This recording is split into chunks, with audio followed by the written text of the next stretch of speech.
But you did something very interesting with Star Wars, if you think about it. The good cuts are the special editions.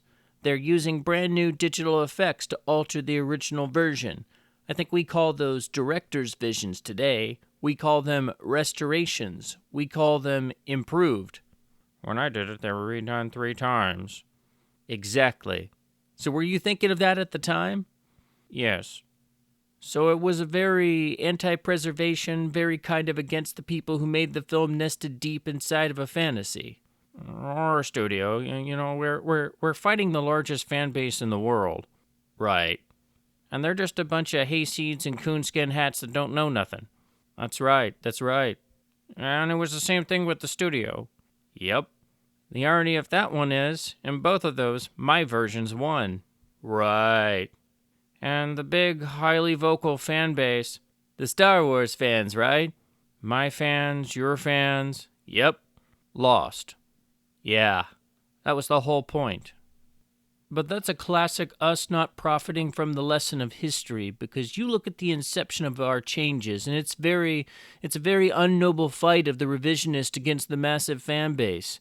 You look at the situation now where I'm so proud of being the biggest revisionist, the most powerful DNR force on the planet. I've become the emperor of DNR from the perspective of a lot of people around the world. Studios were the empire during the DVD era, but we never learned, from Star Wars or T2 or, a dozen other travesties. Directors fall. That went on for hundreds of sales. Yeah. Or sometimes thousands of streams. We never got it. Right. We never said, well, wait, this isn't the right thing to do. And we're still struggling with it. And they fall because of failure of people to say no or preservation. And you have a great line, which is, this is a deliberate creative decision. We're in the middle of it right now. At the director's request. Exactly. It was a condemnation of preservation in artistic fictional context. That's the theme that runs all the way through Star Wars on video. And I think science fiction is so good at these kinds of revisionist changes. Yeah, the great thing about Star Wars is I had a vessel that I could consistently change and throw anything I wanted into whenever I felt like it. Yeah. But one of the biggest problems you have in making money with movies, you don't have it in books or anything, but in movies you have to create a revisionist world. Yeah. And it's a revisionist world that doesn't exist. Yeah.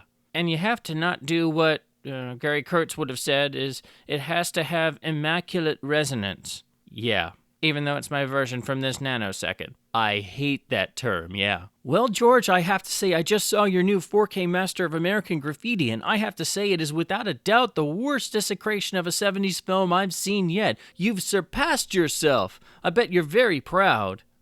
Yeah, very, very proud. I especially like every bit of film grain being obliterated. And it's really nice not to have it all in there like sand. Sand is coarse, Right. I just really like being able to look back and see a nice digital file with a shadow of the former film I made, all looking like some piece of filth and sound extra screwy, too. We made sure to tear apart the original sound design. That was amazing, George. It really made me go back and look at some of these 4K masters again and see if I could go further. Yeah, it'll be interesting to see what you came up with. I know you've got some new AI toys. Oh, that's nothing. Your American Graffiti 4K desecration was great, but hold my beer, George. I've used new AI software and algorithms to instigate a whole new world of potential film revisionism. And not only that, I applied those tools, revisionist color timing, sound remixing, and DNR to hell and back to random different source files of varying quality. I'm king of taking a dump on film preservation. Woo! I bet I can revision better than you ever could. What's that, your mama's new 4K crap master? I even got Dolby Atmos. What do you got, 5.1? I got AI and algorithms. What do you got, just engineers in a room? I'm king of the revisionist world! Hello and welcome back to this damn full idealistic crusade. This is a video I've thought about making for some time, and Unfortunately, it's such a new can of worms in the world of digital manipulation of catalog titles and films, and also a whole new realm of revisionism when it comes to films, that it's a hard topic to cover. And this is James Cameron moving into yet another new field of applying new technologies to his past works and manipulating them to such a degree that he's really leading this unfortunate charge far more than others who have already been sort of tinkering around with some of the new modern digital tools that are available. Of course, I'm referring to the new 4K masters of four of his biggest catalog titles. Of course, Titanic came out last year on 4K UHD as a physical release, but all of these masters did first appear on streaming services where you can see these atrocities for themselves in a compressed version. But we're now seeing the physical media and 4K UHD disc releases of the other three, of The Abyss in both cuts, of Aliens in both cuts, and of course True Lies, which is the worst of these 4K masters and is already notorious. When the streaming versions first popped up, it quickly became a meme among the video file community of just how bad it was. All you have to do is share at one of the various screen caps of some of the worst moments, not even some of the worst moments because they're all bad, but any moment from the True Lies 4K Master, and it's automatically a meme for just about the worst video quality and treatment of a catalog title that you could possibly get.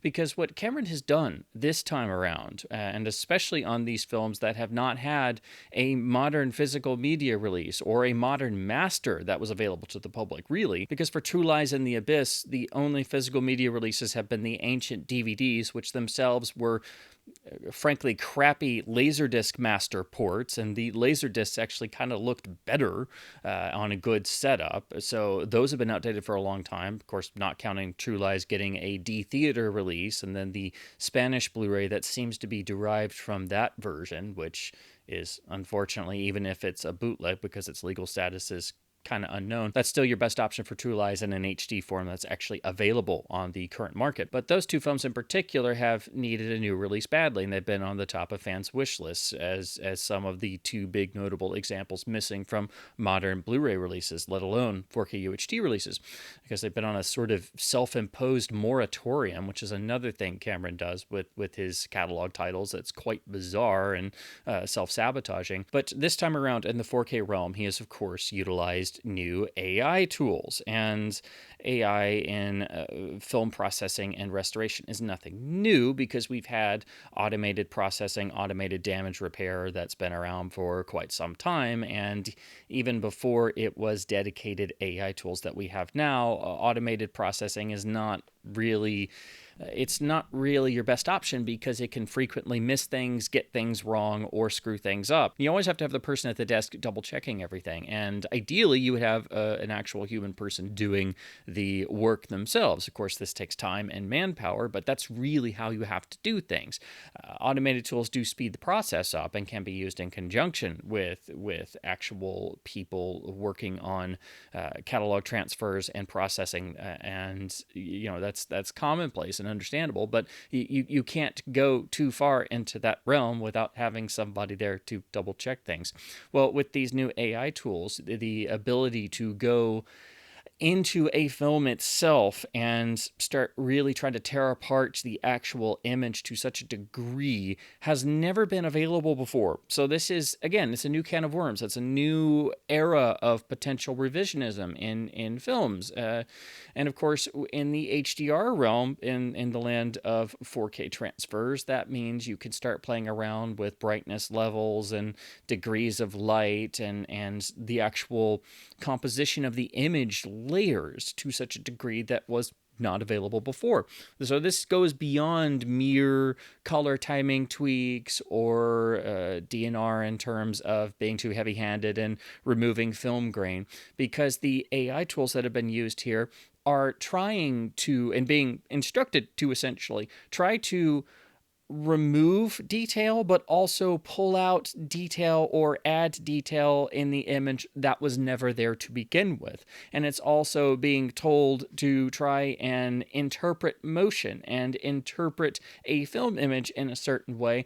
And it doesn't quite understand what it's being told to do and what it's looking at. So you find all kinds of hideous examples of just this processing struggling to figure out what it's being told to do, which is unnatural with the film image it's working with. So it's quite bizarre that anyone thought this was a good idea, but apparently they think we're all stupid and that people aren't going to notice that suddenly a film from a certain era shot a certain way is no longer resembling itself, and frankly, it looks like a digital nightmare most of the time.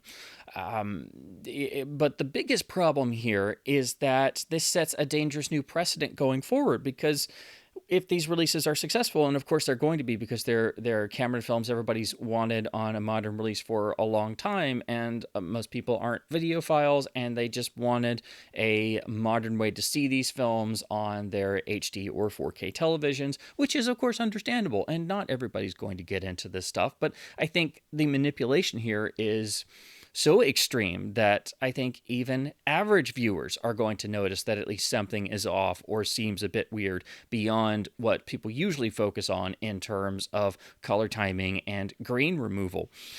There, of course, are color timing changes here once again. That's to be expected, and the grain removal is so extreme that it goes beyond the usual sort of wax face look that you see on the worst examples of, for example, DNR Blu-ray transfers, especially the ones at the start of Blu-ray really taking off. The notorious ones like Patton, for example, or the first disc of Spartacus that got great reviews back then until people realized how bad they were and how atrocious that was to do to films. And then eventually those did get reissued with competently done transfers, and transfers the way they should be. And then people tried to forget that they gave them great reviews at first, and I'll come back to that point later. However, on these masters, the modern practice of DNRing the living crap out of them and then adding back some sort of grain plate or noise, or mixing that in with the noise that's in the transfer you made because you've screwed with the image so much you've actually created noise on top of that. There is a sort of patina or feeling of grain, or they added back, again, just enough to give something in the image so it wasn't completely wax face city and looked like a flat dead thing. But that's kind of after the fact, and that's a practice that was really spearheaded by Lowry Digital back during the DVD era of degraining a film entirely and then adding back some sort of grain plate, usually not even the actual film grain they took out at all, usually just something from somewhere or something they made up. And this has unfortunately become an industry practice, and that's not how you properly take care of a film. So there is something in the image, whether it's some of the original film grain, who knows, but it's not how it should be. And then you even have the fact that these aren't brand new negative scans on any of these. These are working from various different files and transfers made at different times. And that means the quality of the overall presentation across the 4 different 4K masters for these films varies wildly. Titanic fares the best because it's working from the best source master. It was prepared around the time of the 3D conversion. So those are newer files, they are higher res files, but still we're not working from an original negative scan done now. We're not working from that on any of these, but that's why Titanic fares the best, and it also manages to hide some of this insane processing. It's still there, but you have to scrutinize it for it a lot more, and that's going to make it a lot harder for average people to see this stuff. So that's why you see so many glowing reviews for that transfer and the UHD release. And that's why you see less people being vocal about all of the crazy processing that's been done on Titanic, because that presentation hides it the most. So of these presentations, that's going to be the one that's the most palatable, but this crazy stuff is still there, and Cameron can't leave things alone. And the 4K UHD release of Titanic even has missing lines of dialogue and yet another sound remix and questionable color timing. So If you want something that's more hands-off and doesn't have any of this processing, then you have to stick with the old Blu-ray. So you do have to sort of become an expert on camera and film releases to try and find a more palatable option, and then the purest option, if you will, for the most hands-off iteration of a camera and film. But even that's difficult, because the other argument people are using is that, oh, well Cameron is just doing this, and he didn't do it back in the Laserdisc days. He was a real home video geek back then, and he wasn't doing this stuff then. It was only when DVD was really taking off they got. No, that is not true. He was doing this back in the Laserdisc era. He just couldn't do as much. But True Lies, for example, is cursed. It definitely has all the hallmarks of Cameronizing on the Laserdisc release, which is DNR'd and edge enhanced to hell and back, and that's why the old DVD, which is a port of this master, looks so crappy, and that was why most people were most looking forward to True Lies, because it looked the worst on all the past releases, which, again, there was just VHS Laserdisc and that crappy Laserdisc port of the DVD.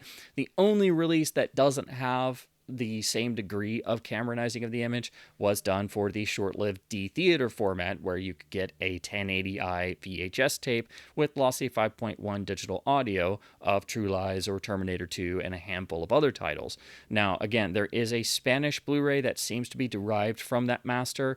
It's questionable if it's a bootleg or official. Nobody seems to really know, but that's the version that people have been importing for years, and quite frankly, that is the best official or non-official. It's the best physical media release of True Lies on a picture level. I haven't imported it because I wasn't sure if it was a bootleg, and again, the improvements on the D-Theater Master are not super great over the old Laserdisc era master, but at least it's better, so I guess I need to import that now. But I do think the best audio is still obviously on the DTS Laserdisc, which is far superior even to the AC3 on the Laserdisc, and of course the port of that Laserdisc on DVD. So that argument of, oh, James Cameron didn't do this back in the Laserdisc days, no, that is completely false. He even was screwing around with Terminator 2 back then. That's why the longer cuts of Terminator 2 started showing video processing and aren't what they could be. And of course, he had the sound remixed again for home video several times, starting in the Laserdisc era. So that's another thing. You don't always know if you're getting the actual theatrical audio mix. And quite frequently, you aren't. And then, of course, back then he was doing the extended cuts, which meant you had to purchase the film yet again, and then the different box sets, and those transfers would have tweaks, and those were designed around home video parameters of the time.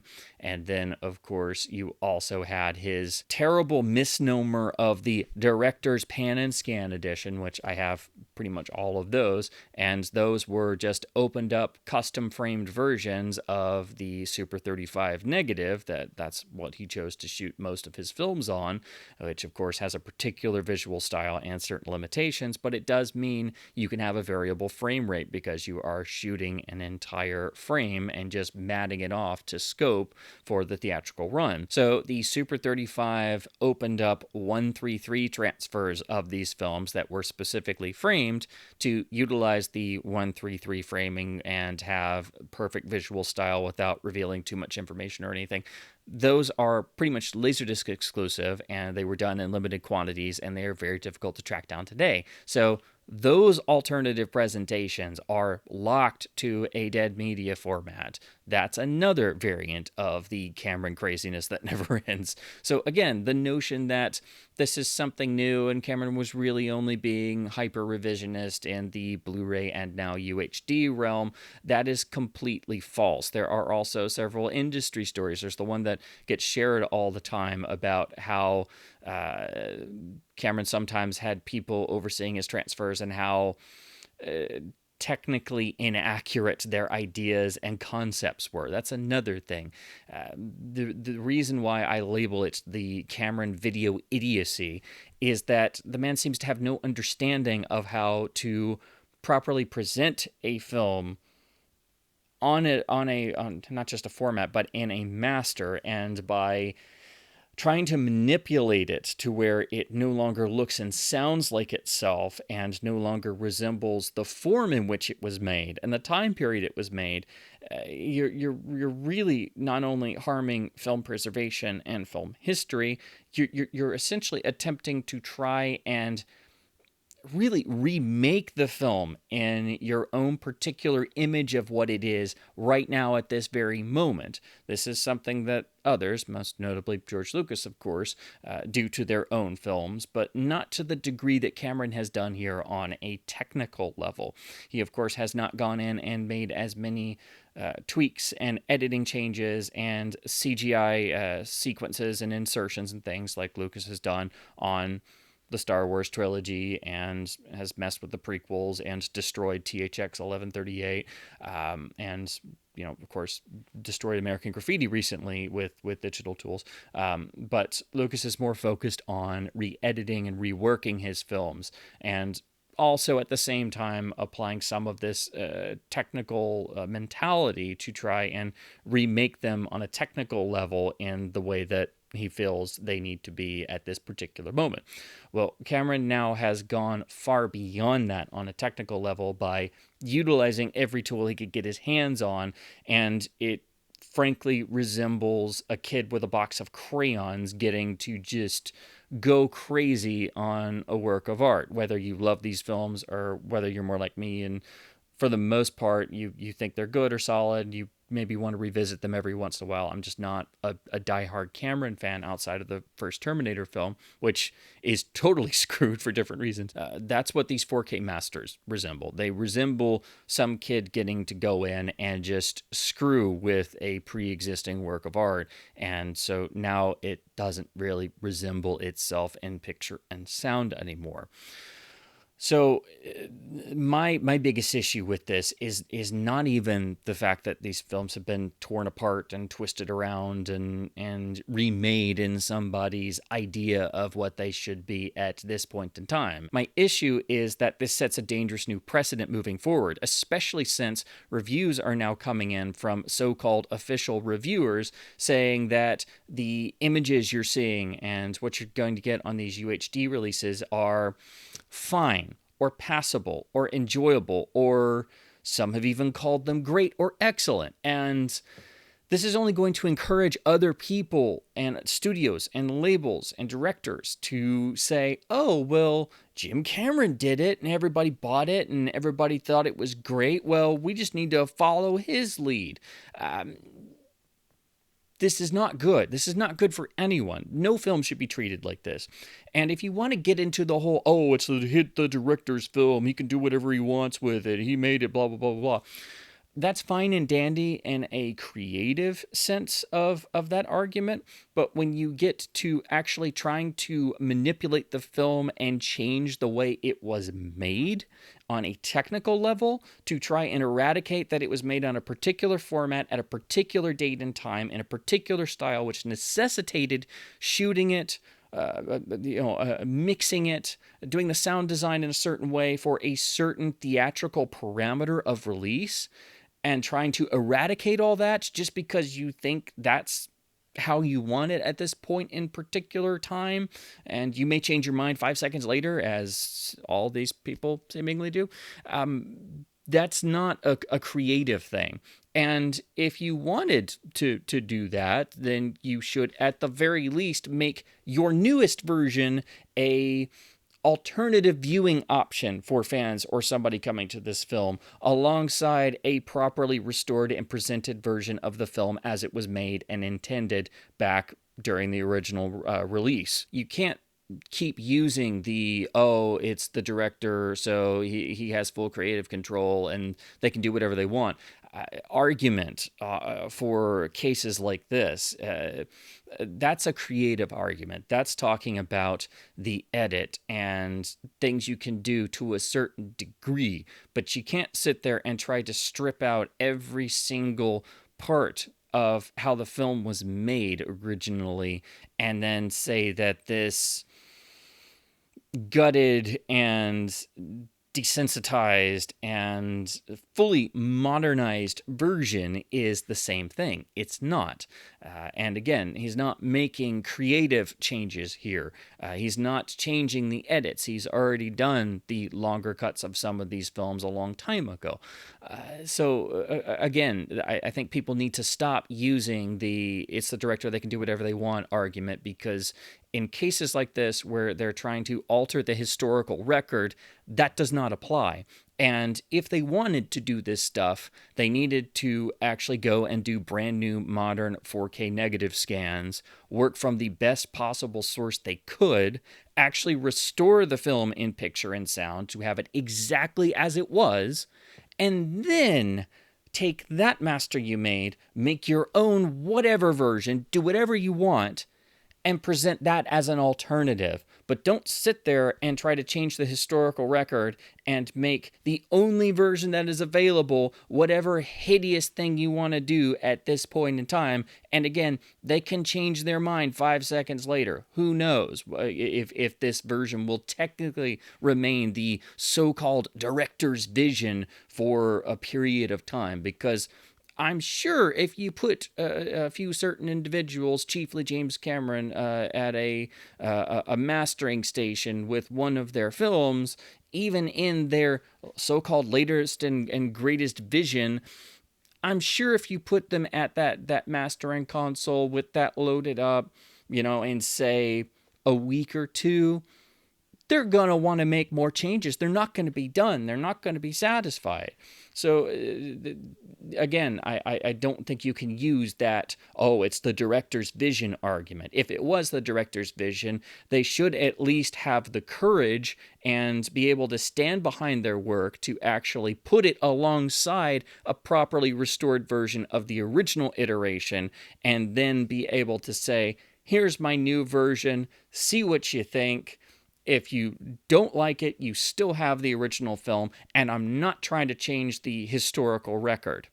Some people don't understand that, and some people, frankly, will never understand that or have the courage to be able to stand behind their work to that degree. So, if you can't tell, this has me beyond infuriated and frustrated. And again, I'm not a big James Cameron fan.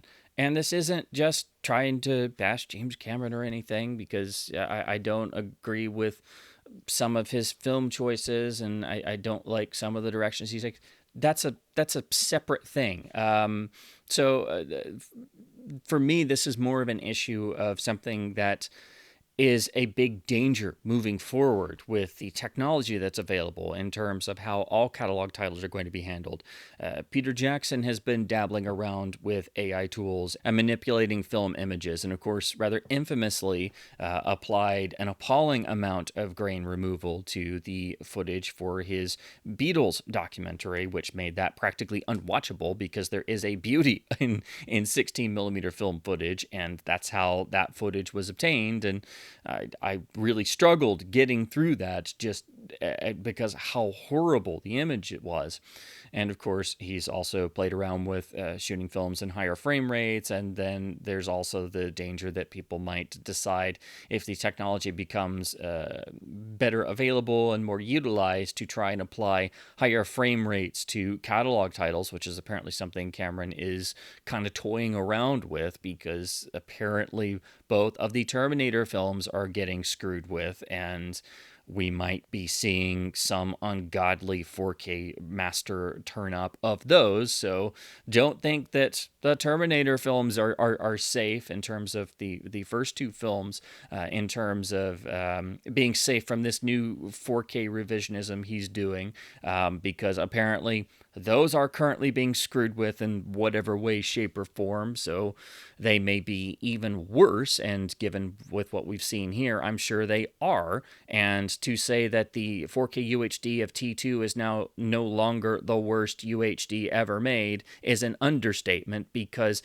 these new Cameron 4K masters are now officially the worst 4K UHD ever made. They've taken that crown away, because I think any degree of this insane processing is a major red flag, a major problem, and quite frankly should have never been used in the first place, because it's ungodly when you actually see it and notice it.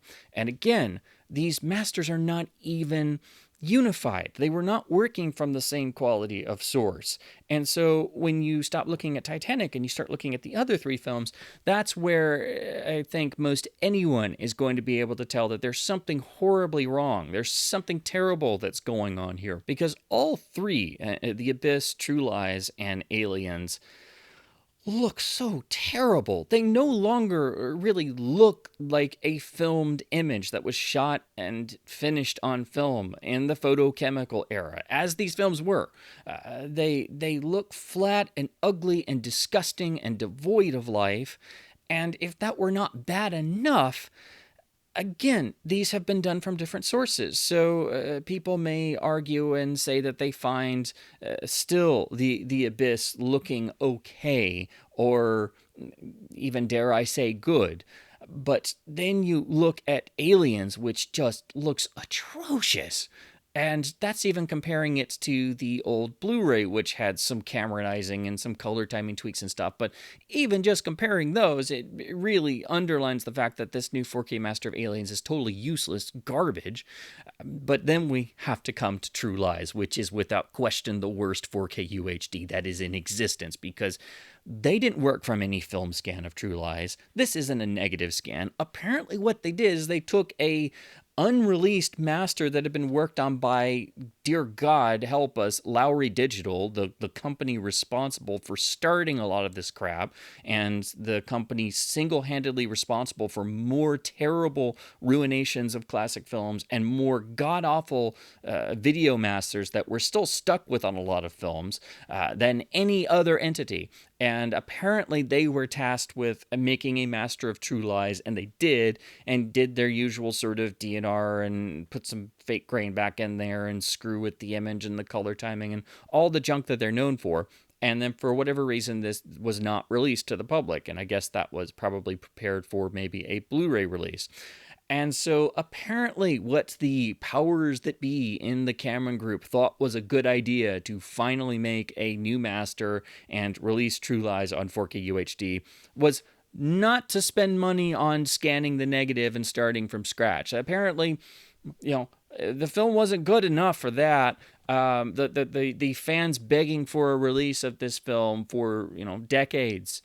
An entire generation of people has grown up with the crappy Laserdisc master slapped on a non-anamorphic DVD. Apparently, that wasn't good enough to just do a new scan like any small label is doing with any genre film or cult film these days, and scanning it from, even if it's a 16 millimeter negative, it'll get a 4K scan from like Vinegar Syndrome or something for a movie you've never heard of. That's quite frankly terrible, but it gets the royal treatment. Well, apparently the Cameron Group or camp people or team or whoever it was making these decisions thought that wasn't important. So they just took the old Lowry master that's been sitting on a shelf and used that, and then hit it with all this crazy processing and stuff. There are moments throughout the other three of these 4K masters that are ungodly, but what has been done to True Lies is a fate that no film deserves. This does not look like film anymore.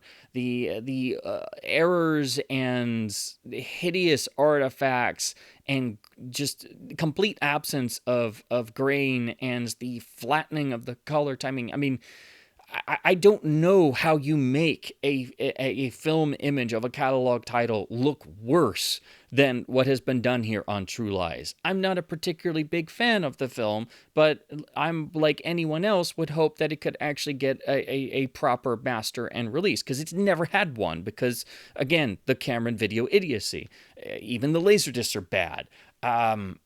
But this is ungodly. There is a reason why images of Arnold Schwarzenegger's now Plastic Man face are video memes among the entire videophile community. Every forum you go on is, hundreds and hundreds of pages now for each of these, of just endless debate and discussion. But everyone can agree that what has been done to True Lies most of all is just... We've never seen the likes of this before. This is a new level of, what have you done? No film deserves this. And to have reviews now coming in saying that this is somehow acceptable or okay, This makes the, initial run of Blu-rays with the DNR fiascos from like 2007 to 2010 that all got, perfect 5-star reviews back when they came out, before people realized what was going on, and then reviewers had to backtrack and studios had to also correct those horrible transfers. This makes that look like nothing. There is no review worth their salt, or even any of your time, that if they try to claim that this is somehow okay. The only upside here is that people are finally going to be able to see some sort of image that matches the format and resolution of their television screen or whatever they're watching on, whether they're still doing 1080p and looking at the down-converted SDR Blu-rays, or if they're watching on a 4K television, whether it's the streaming or they're looking at the disc version. And in terms of disc versus streaming, obviously the disc is going to be better. The discs do have Dolby Vision for their HDR. They don't have the massive compression problems of streaming, so they're not going to have the compression artifacts. The overall master is going to be better resolved, because anything's going to be that way. But it's still the same piece of filth crap master to begin with, so you're just polishing a turd. So that obviously means that your only option now is going to be picking up the UHD disc releases or purchasing the streaming versions of these god-awful things.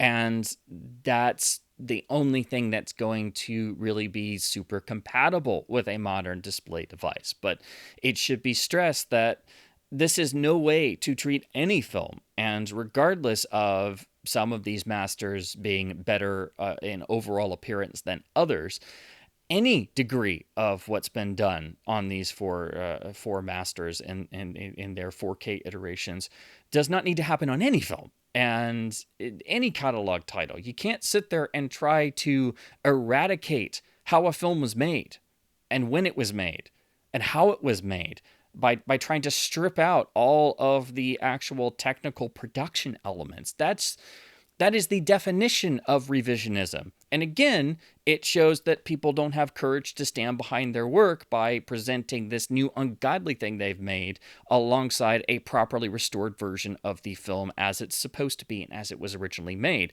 Because guess what? It would look better.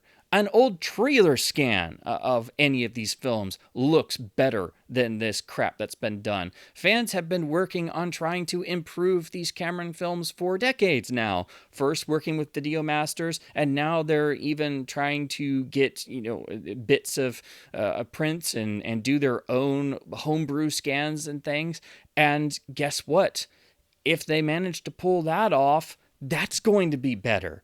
Even if it's got issues in how it was done because it's fans having to try and do it on their own and try to not get get into various forms of trouble and things.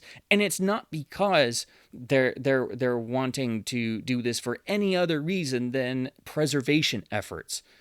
It's ridiculous that it's come to this point, but it's something that's been brewing for a long time, and quite frankly, without fans stepping in and having to become archivists themselves. I mean, I have to do that just with trying to find audio mixes alone.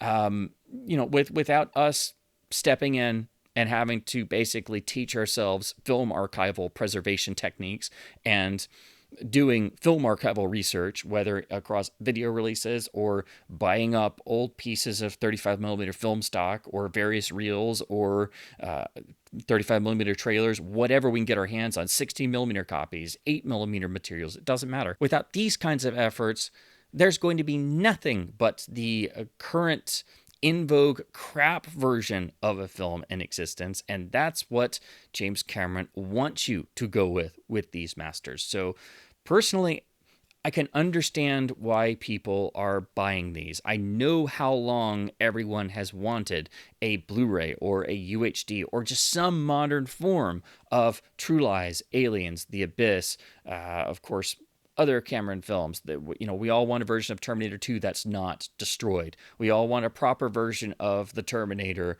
with proper color grading and the original mono mix. We all want a proper modern version or a UHD release of other films Cameron is tied to. Poor Strange Days is tied up in the Cameron mess, but at least he's never screwed with that film. There's a really good, solid German Blu-ray release, for example. So, hopefully he just keeps ignoring that because if he turns his Cameronizing vision to that, there's no telling how he'll screw with that film, even though, again, he didn't make it. So essentially the point I'm trying to build up to is I think these releases need to be boycotted. I think we need to actually make a clear stand against this type of revisionism. And I know how badly everyone wanted these to finally come out on a modern release. I get people wanting to pick them up. I even get average viewers not finding much wrong with the visuals on at least 3 of the 4, but I think anybody can see that True Lies is an ungodly abomination, and no film should be treated that way, to that degree of trying to destroy it. But honestly, I think we need to show with our wallets that this is not acceptable. It's never been acceptable. And we're tired of dealing with this for decades because, again, this is not something new. And as far as Cameron releases on video are concerned, he's been doing this since the days of Laserdisc. There is not one Cameron film on honestly any format release without some sort of tweak or change or compromise. You have to go way far back, usually to the first couple releases and on video, and you have to be looking at Laserdisc for obviously the best quality compared to what you would get on VHS, and having digital sound and supplements and things. So you have to go way back to, say, the first CAV box of Terminator 2, the Aliens extended set, things like that, to get the most hands-off iterations of some of these films. And again, some never even got a 100% hands-off version, like Poor True Lies, which has just an appallingly bad master even on the Laserdisc release because people couldn't leave things alone and had stupid, terrible ideas about presenting titles on video and already screwing with films in the Laserdisc era. So even that is hit or miss. But just me having to become an expert on the formats of these films, the release history of these films, and what's been done to them over the years just to try and keep up is ridiculous. And this is what every fan has to do to try and navigate through this crap for themselves and try to figure out, is there even a version of any of these films that hasn't been screwed with, or what's the least screwed with version? And if you've done any of this and you have a Laserdisc player, you're probably like me, and for years, if you watch any of these films, you're just sticking with a various Laserdisc edition, whether it's one of the deluxe box sets, whether it's one of the AC3 versions, one of the DTS versions, because for The Abyss and True Lies, that's been your best option. Again, True Lies was lucky enough to get a D-Theater release, but who has a D-Theater deck, and let alone one that actually works?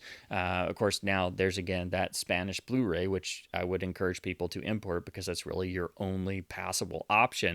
That's not, frankly, the DTS Laserdisc. So, there's that. And then there's, of course, again, as I mentioned before, the alternative director's pan and scan framed versions that are still Laserdisc exclusive. So you have to track those down for completion purposes. Ultimately, this is really hard because, again, everybody wanted these on a modern format. Everybody wanted to see these properly transferred and restored and cleaned up, and there was no reason not to. These were obviously going to sell like hotcakes. You've made a built-in demand by essentially having some of them on a self-imposed moratorium for, decades now. So there was no reason to not start from scratch and do, at the very least, a basic 4K scan of the original negative materials and properly restore the film. No reason. Of course, with Titanic, you were going to run into the digital effects being done at a limited resolution back in 1997 and problems like that. But, it's still Titanic. You're not going to lose money by trying to treat the film as best as humanly possible with the tools we have today. And to be honest, I'm sure it probably would have cost less money to do that for any of these 4 films than the hideous junk processing that's been applied to various versions that they've used, because none of these are brand new negative scans. And it underlines once again the fact that we're seeing better archival treatment, better negative scans, better preservation efforts for the worst of the worst in terms of cult films, and not saying that they can't be enjoyed, but I'm saying in terms of terrible films that are beloved because they are terrible, are getting incredible restoration efforts applied to them by small labels and genre labels and various entities and things, then big name catalog titles from studios and other labels and things.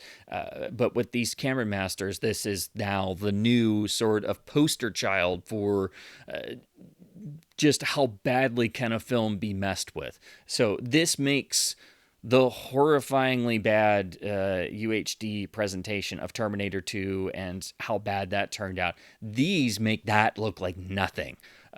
True Lies is now the worst 4K anything out there. And now that we have a UHD, we now have the poster child for the worst UHD of all time.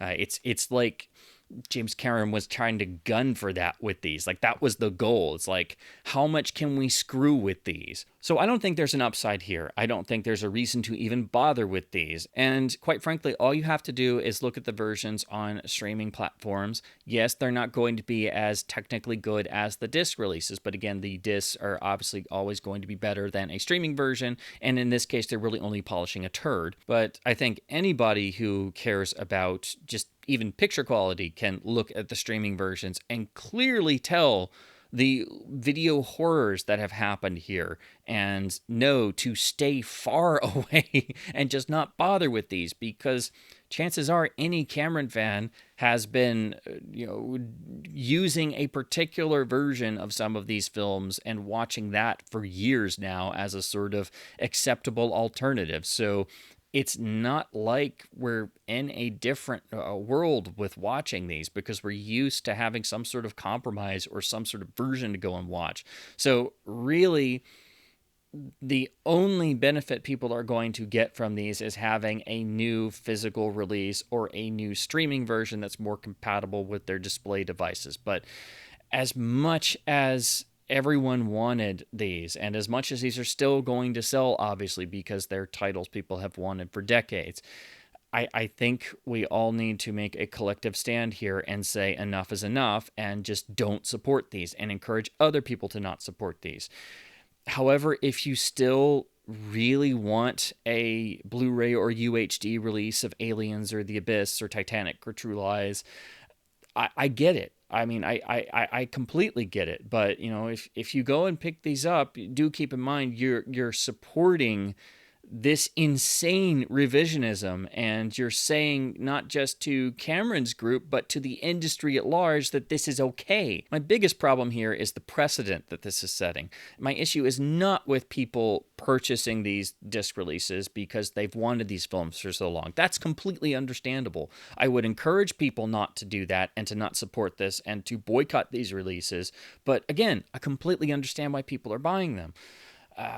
My issue now is that we're seeing reviews coming out from official reviewers who are saying that this is okay.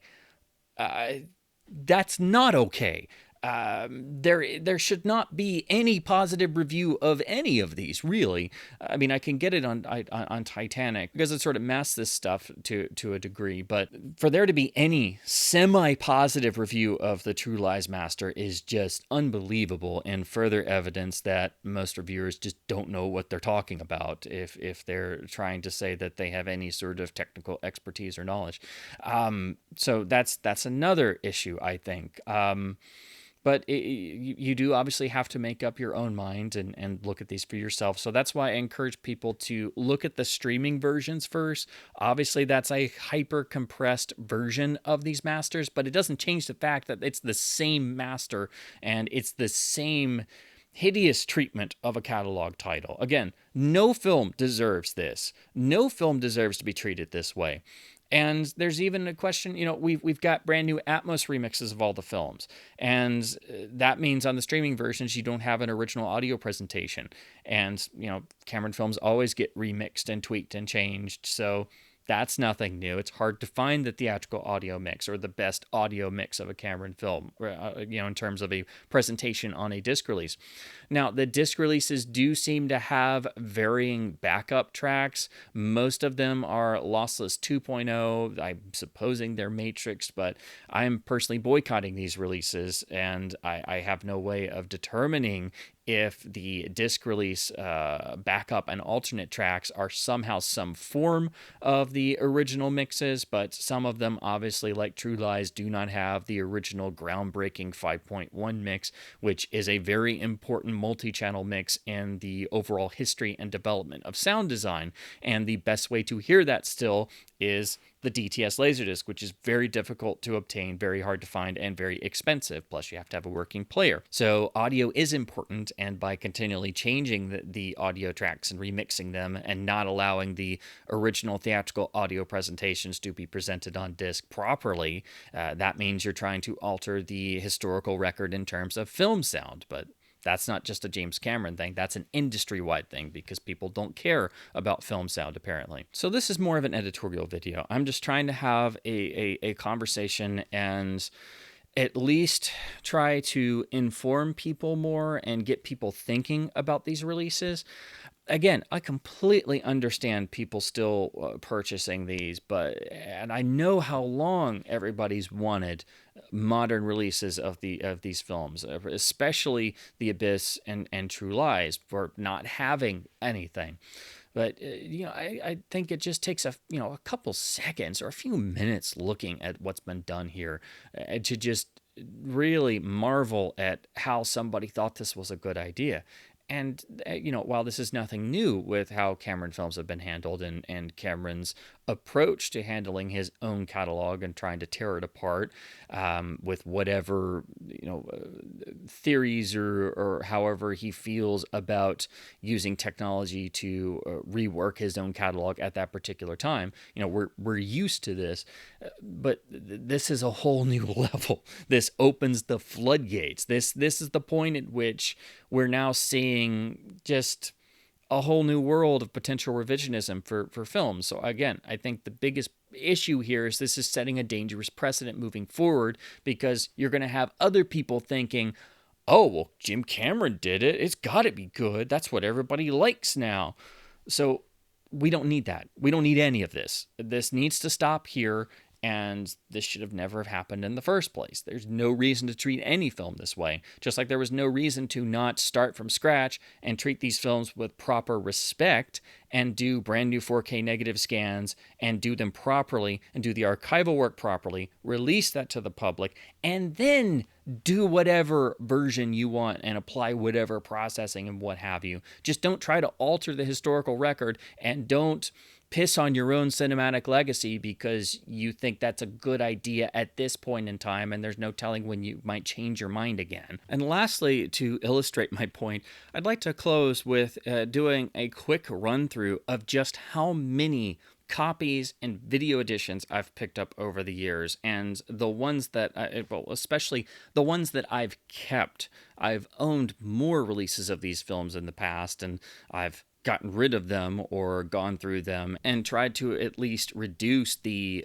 appalling number of Cameron releases I've picked up of the same films just for various technical reasons, all stemming to the fact that in certain areas, this person is an idiot and does not need to be allowed to handle the mastering and releases of their own films if they're not going to actually do them properly and respect their own work by presenting it in the best possible quality exactly as it was originally made and intended, regardless of if they then wanted to go and do their own version. So just for The Terminator, of course, and do forgive me, this is kind of hard to do because I've got big stacks of everything everywhere.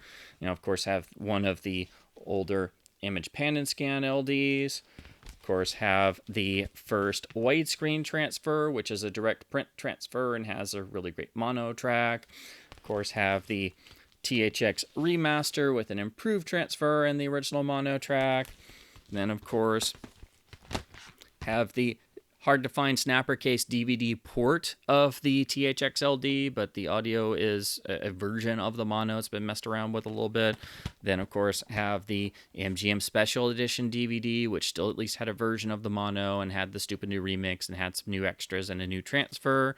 Then, of course, picked up the first Blu-ray of the MGM DVD master, lost the mono track, but at least we didn't have color timing problems. Then, of course, you have the modern version, which has a great new master, ruined and terrible color timing, and of course no original audio, just the terrible remix that's completely revisionist. And now apparently the Terminator is being worked on with some of these same AI tools for a 4K master in the pipeline, as we've seen on maybe some of the clips that have been posted on various YouTube channels that show some sort of new master with new color timing and new screwy image problems. So it looks like we're going to have a version of the Terminator coming out with similar horrible processing as these 4K masters. Then, of course, for Aliens, I have the big, quite legendary home video extended cut box set, which has issues of its own. It's very noisy pressing, very prone to laser rot, so it's hard to find one that's not rotted and in good shape that you don't pay through the nose for. And again, not a super great pressing. I do have the AC3 remastered reissue of the theatrical cut, which is a really great Laserdisc pressing and still a great way to watch the theatrical cut. And of course, it has multiple sound options, great packaging and things.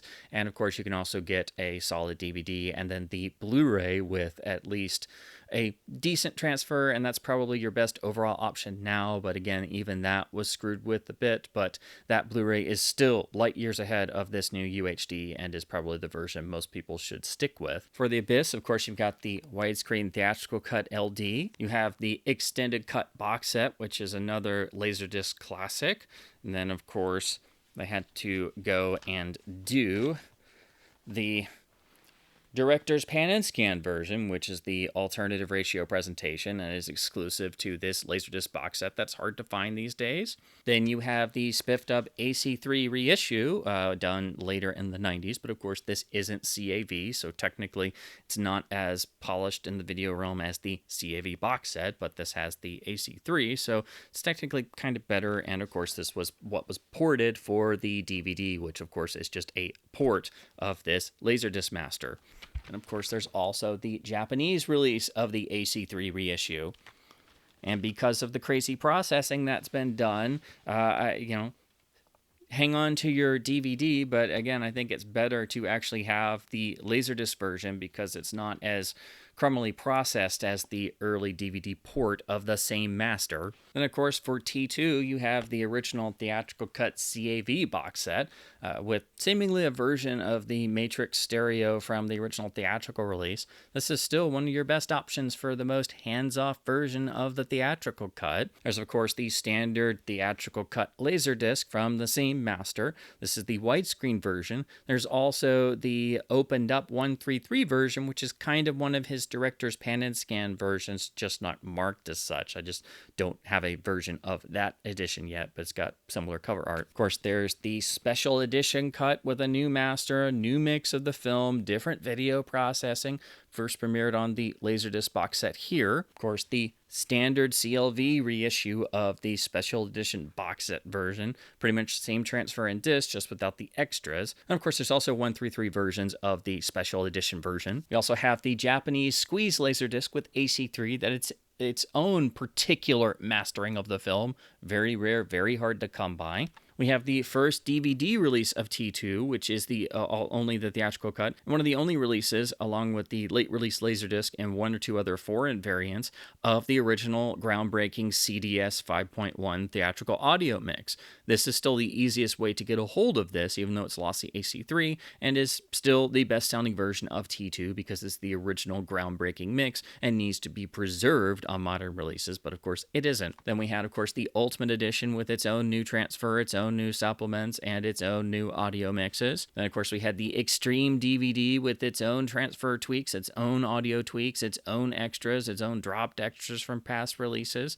Then, of course, came the eventual first Blu-rays, the Skynet edition, all the different ones, the different versions of the same master with the horrible DNR and processing and things. Then we finally got the 2015 Lionsgate Blu-ray, which is the best iteration of that master and the only modern format release that's really acceptable. And then, of course, came the god-awful 3D conversion and then the horrible 4K UHD home version that was working off of that terrible 3D conversion. That's a monstrosity. And again, it looks like T2, along with the Terminator, is going to get this same atrocious 4K treatment in terms of new tools applied to it. Poor True Lies is the most screwed, and your only major options are, of course, the original AC3 Laserdisc, which was the first AC3 title along with Clear and Present Danger on home video in terms of the Laserdisc format, so it's important for that. The audio is great, but of course you have to deal with a hideously processed master, which looks bad even for the Laserdisc. So, and this, of course, was ported to that awful DVD we've had for years and years and years. And of course, if you can eventually find it, the rarer DTS version's unfortunately the same crappy picture master that's been overprocessed, but the audio is much improved, and this is still my preferred viewing option, even though the visuals are so poor due to Cameron's processing at the time. But of course, you've also got the so-called Director's Pan and Scan Edition, which has the AC3 track as well, but this gets you the alternative 133 framing that is exclusive to this release and has never been reissued. And then, of course, you have Titanic, which on the Laserdisc version is pretty much the first home video attempt to transfer the film. It was done at the time. It's done within format limitations of the time, but otherwise it seems relatively hands-off, and, you know, seemingly the color hasn't really been messed with, again, outside of color limitations due to the format of the time and working in NTSC video. So, you know, for LD, it's pretty darn solid. And of course, you have the widescreen version with AC3. You have the exclusive 133 presentation on the harder to find Laserdisc, and some of these 133 versions, like the one on Titanic, have appeared on early DVD releases, but again, you have to deal with them being early DVD releases and having compression issues and noise and all kinds of different things that are common to early DVDs. But then you've also got the harder to find DTS variant, which does have, I think, the best audio presentation of the early versions, but otherwise it's the same picture master, but this is very hard to find and very expensive. The early DVDs from Paramount are basically the Laserdisc master, so you can get a version of these, but again, their early DVDs are not going to look super great, and your best bet for a currently available option without any of the crazy new processing that at least more resembles the original film is going to be the previous Blu-ray release, which again is tied to it working from elements derived for the reissue and 3D conversion. So essentially the point I'm trying to make by closing with this is that this, quite frankly, is freaking ridiculous. I don't even have all of the most modern versions, but this is just what I've accumulated and held on to over the past, well, really the past couple years especially, just to try and have something that's, you know, got better options and have all the different cuts and something closer to theatrical presentation and audio. Just look at this. I can't even hold this up. This is so freaking heavy. And that's, of course, also including what I have behind me. So I just do this to illustrate the point I'm trying to make, that when I talk about the James Cameron video idiocy, I really do mean that. That's the best term I could come up with, because I really do think it is idiocy in terms of video masters, video releases, home video streaming, but overall film preservation. And it really is somebody pissing on their cinematic legacy and their own body of work. Again, if they wanted to do this stuff, they should have properly restored the films first and then presented an alternative edition that was their own current version.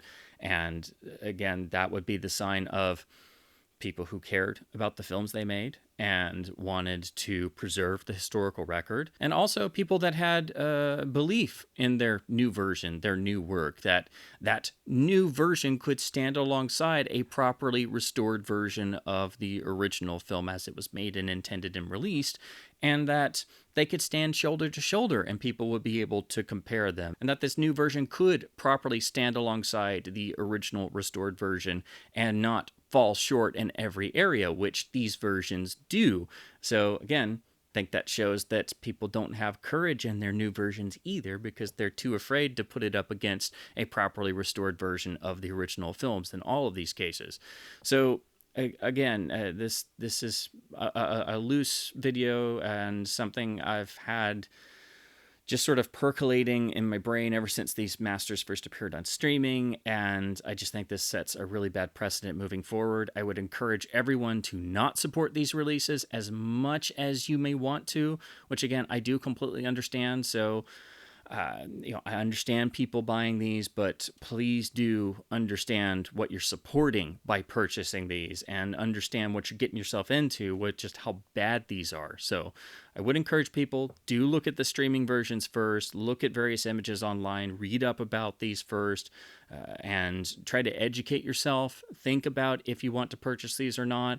And then even if you do, just keep in mind, these are not how these films were made. These are not how these films were shot. These were not presented this way.